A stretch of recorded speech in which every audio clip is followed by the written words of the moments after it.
It's a conundrum.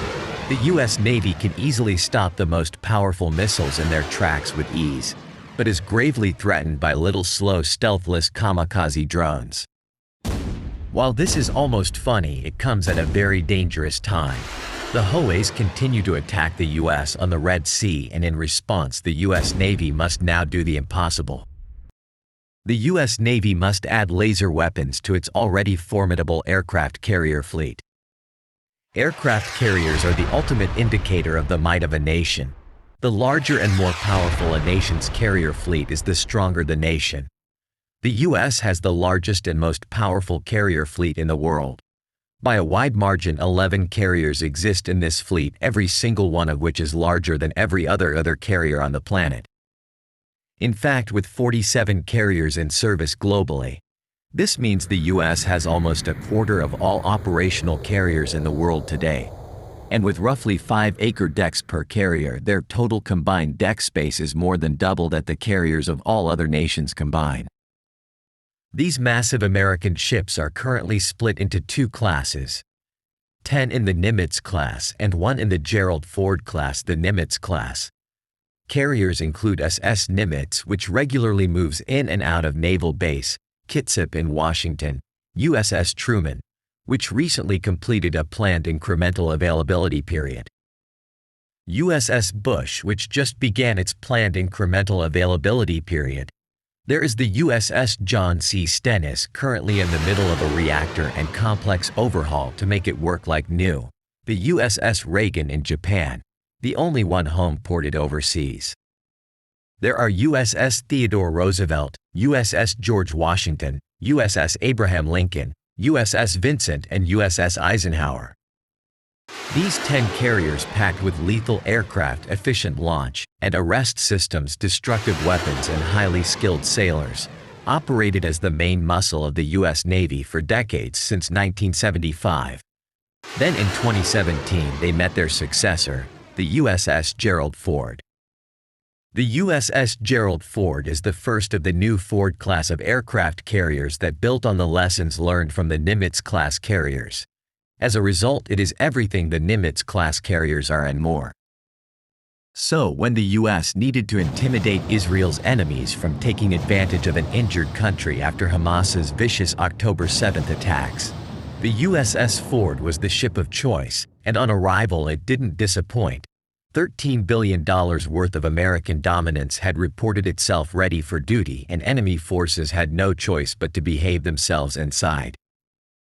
The USS Ford's hull are capabilities that no other carrier on the planet comes even remotely close to having. These include top-of-the-shelf nuclear power, 2 BLA-1B nuclear reactors, the most cutting-edge engines created for use by aircraft carriers, power. The USS Gerald Ford, as a result, the carrier produces a hefty 300 MW of power. That's almost 300% more power than its Nimitz-class cousins. With such power comes an impressive top speed of 30 knots, and of course great responsibility. To top it all off, the Ford's power plant can power the carrier for 25 years straight without refueling. This means the USS Ford would only need to be refueled once in its entire 50 years of service. Launch and arrest systems. The electromagnetic launch system on the USS Gerald Ford, which accelerates carrier aircraft to takeoff speed, is the most advanced in the world. The USS Ford has 4 of these systems, each costing a whopping $450 million, packing 29% more power than the steam-based predecessors. Each of these systems can launch 4,100 aircraft before faults. The arrest system on USS Ford, which brings aircraft to a screeching halt on the deck to prevent them from swimming in the ocean, can consist of 3 arresting gears. Each gear costs $700 million and is each capable of 16,500 arrests before faults, more than any arresting gear in the world. Weapons. The USS Gerald Ford packs a lot of firepower, built-in or otherwise. Built-in, the carrier wields 2 Mk-29 guided missile launchers and 2 Mk-49 guided missile launchers to launch Surfac-2A missiles. and eliminate targets from mile away. There are also 3 Phi-Lynx close-in weapon systems, 4 M38 25mm machine guns, and 4 M250 calories machine guns, all designed to make honeycombs of their targets. For non-B built-in power, the carrier's air wing comes into focus, boasting a deck the size of almost 2 football fields. The Ford can host up to 75 fighter jets and unmanned aerial vehicles at a time. In emergencies, this number could rise to 90. These are more aircraft than the air forces of about 60 nations.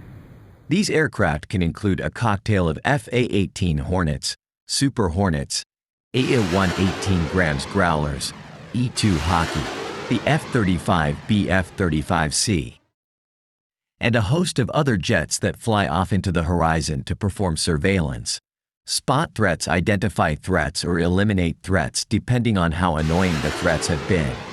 However, despite being armed to the teeth, the U.S. USS Ford carrier, its Nimitz-class cousins, and even the destroyers and cruisers that protect them on the seas, have a massive weakness. These vessels were designed to take out the most threatening of threats, so when faced with low-tier threats, they become a bid fit for the job. This single weakness is costing the U.S. Navy a literal boatload on the Red Sea today.